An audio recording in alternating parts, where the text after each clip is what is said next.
Hello, you guys. Welcome back to the Wise Woman Way. We are in the kitchen today, preparing food for what I call my family harvest day, but it's slash Thanksgiving. Okay. Anyway, we're gonna let you know where we are. This is part 3 of our video. We're gonna show you that we put in some. Let you guys get a good look. So we put in our spare ribs here. No, I don't eat meat, but I'm having company. And they eat meat. And we just want to let you know what it's looking like. We just put the spare ribs, short spare ribs, into some water. And we're going to let it boil. We put a little seasoning on it. Not a whole lot, but we're going to add more. Because we want them to come out right. Let's add some. That was maybe a tablespoon of seasoning salt, and we're going to give it a nice pinch of black pepper. We're going to put the top back on, and we're going to let it come to a boil. Now let's check our kale. The kale look like it's about done. Let me go ahead and matter of fact, we'll use this here because we use that for something else. You want to kind of keep the stuff you use for pork separate from your other stuff. So here go the kales, which don't have any meat in it at all.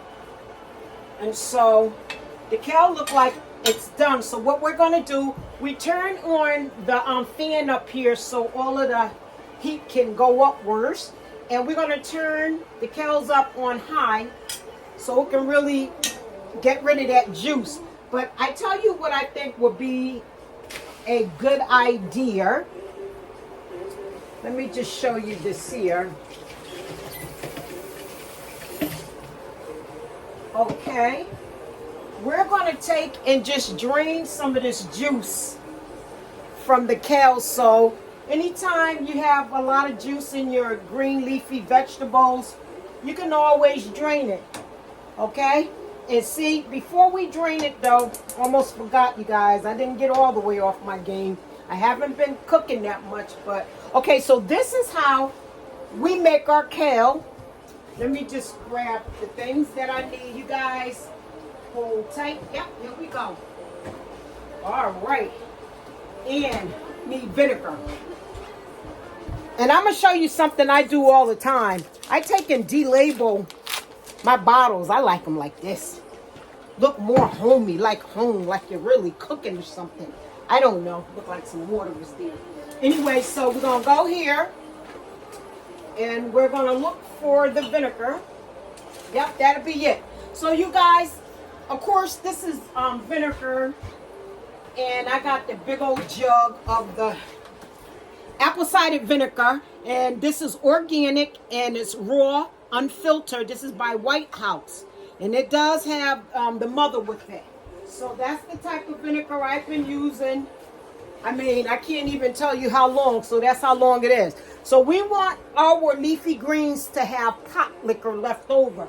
And pot liquor is really good to me when I can taste a little acidity in it. So I'm going to add some vinegar. Just a little. Yep. And I will put that right here. This is my list. I'll put my list right here. Okay, and not only that, but this. I'm going to add a little cayenne sauce to it. And that always enhances the flavor. Yep, I like to delabel all my bottles. Okay, so we're going to give this a nice stir. We turned it up high so it can go ahead and do its thing. And then in a few, I'm just going to go ahead and drain it. Remember, you guys, with this potware that can go into the oven, don't forget to use your mittens. Oftentimes we can forget when we cook it, or more or less when you know, hit my age and those senior moments began to kick in. Look, you guys, so here go our multicolored potatoes and our boiled eggs. And you always stick a fork into your potatoes to see if they're done. So if the potatoes are done, the eggs are done as well. And it's good to take the eggs off because you don't want your boiled eggs to turn green. Okay, so here we go. I already have this nice strainer I purchased from the Chinese market where we're just going to put it right in because we have to let the eggs sit so we can get a a nice cut on them. We're going to cut them in fours. So we'll let them sit under some cold water. The potatoes as well as the eggs. There we go. Just run some cold water over that and rinse this out because we're going to use this for something else. Okay, you guys. So the kales, we don't need the top on the kale because we need the water. We need that water to really get out of there. I'm going to turn it up as high as I can. And this is the kale, you guys. In a little while, I will bring the camera closest. Okay, we have that cooking, but the ribs is in the water. We just want to boil them in the water just a little bit. Get them seasoned so we can put them in the oven. Then we got the smoked turkey necks going on. I want to give you another household tips, you guys. When you're using this type of potware from crafting or whatever, I love the potware, but know this here. You have to take some oil. Okay, turn it down just a little bit. You have to take some oil on a paper towel or something, because what happened, although this is iron work, sometimes when you're dealing with this iron and stuff around here, like for instance, this got iron in it, it start to leak, and you don't want that leaking anything that oxidate into your bloodstream. You don't want to eat it. So we're just going to take the oil, which is good that we have oil in the red palm oil in here to help keep the iron from melting. It's a real serious issue. Look at this, you guys. That you have to be real careful with. I have thrown pots out because I learned about pots oxidating. I used to have an iron kettle. And I found out for a long time that when I was putting water in it, I did not realize that it literally, that iron wasn't good when it deoxidate, because it get into your blood system and damage your cells. And sometimes I wonder why my legs bother me sometime, and hey, there you have it.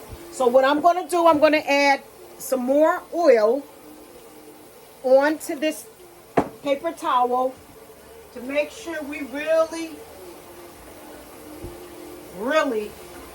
remove the iron that will melt and leak. You don't want that. You don't want it in your pot. So be watchful about that. I don't have to worry about that pot too much. Okay, let me toss that. Okay, you guys, so now I have the multicolored potatoes and the boiled eggs cooling under cold water. And right after we do that, actually what we need to do, let me grab my mitten, put this over here. Is that cool? Yep, that's all. Yep, okay. We're going to actually put them back in this pot in water so the eggs can cool in water. And not only that, matter of fact, I'm just going to turn it around like this just to show you. Okay, see? That's my dishwater over here, and I get to work with this side. So here's the eggs and the potato. What you want to do here, you want to take all 5 of your eggs. Let me just dump this water for a minute. This is important. Make sure your pot is cool too. All right, so we're going to take all 5 of the eggs. We're just going to put them in there and just drop them so they can burst. That would be 4, and that would be 5. We're going to go ahead and run some cold water on that. Yes, we are. Run cold water on that.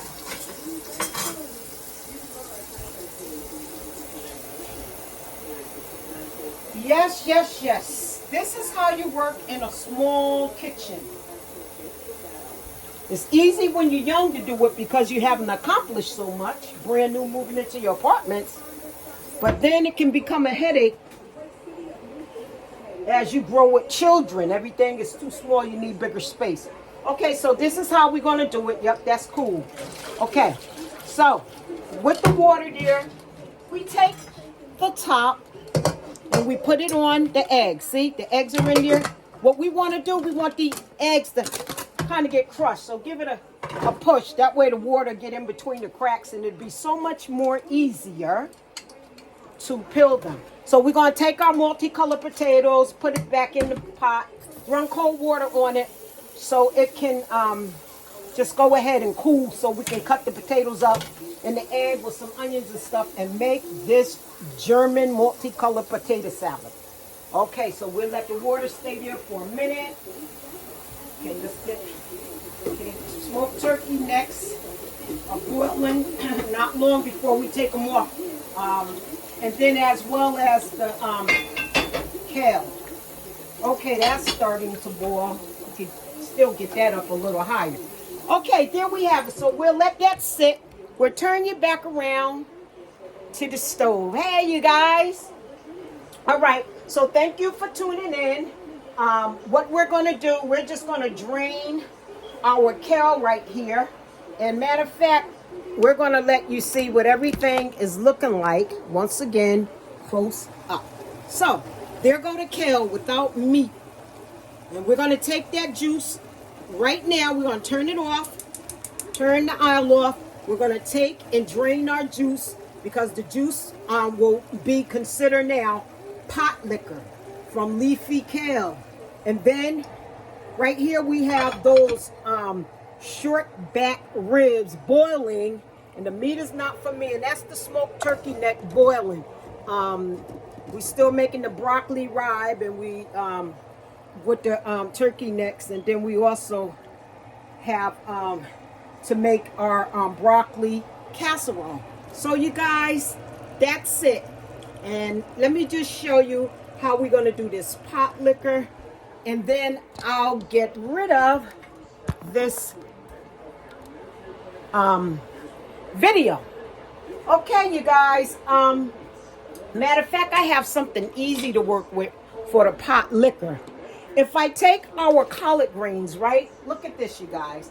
I'll take the collard greens with this strainer, and I'm gonna bring it up closer so you guys can get a really nice look. Why not? Okay, here we go. Nice look. There we go. That should do it right there. Okay, this is how we do it. You take this, it's a strainer. These come in real good handy for soups, anything. You want some bone broth or some stock from some beef or something, whatever. This is good to use. Okay, so we put the kale right into these convenient containers. I have a lot of these. I couldn't do without these. I wouldn't even be able to do what I'm doing without these, because these are stackable. You could put them right in your refrigerator after you finish cooking, and you can even close it while it's wet. Okay, we always do this, hit it against the counter or something.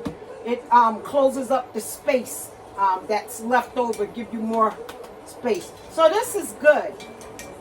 So this is the kale without meat, you guys. Delicious. Okay, we'll put the top on it in a little while and put it to the side. So you guys, here we have it. Okay, so what's left is some pot liquor. We're going to use another container to get our pot liquor. Here we go. We could use this because there's no what you can call them in here. So we're just going to go ahead, get that pot liquor and save it. It probably can go in another container. So I'm going to finish up getting all the liquid from out of this here pot, you guys. See the pot liquor? This is the pot liquor, if you can see it. And you can drink this. It keeps you healthy. And there's also going to be pot liquor. Remember I told you from the broccoli rye, but that has pork in it. But hey, that's the way we used to get down back in the day. But today is a new day. And like my professor told me, one of them told me that when you know better, you do better. We know pork isn't good for you. There's people that still eat pork, but I'm not going to argue with them. You know, this is people's lives. They got to live their own lives. But we do want to encourage them and suggest better offers. This is a food show that the Wise Woman have in the kitchen. And so we want everybody to tune in.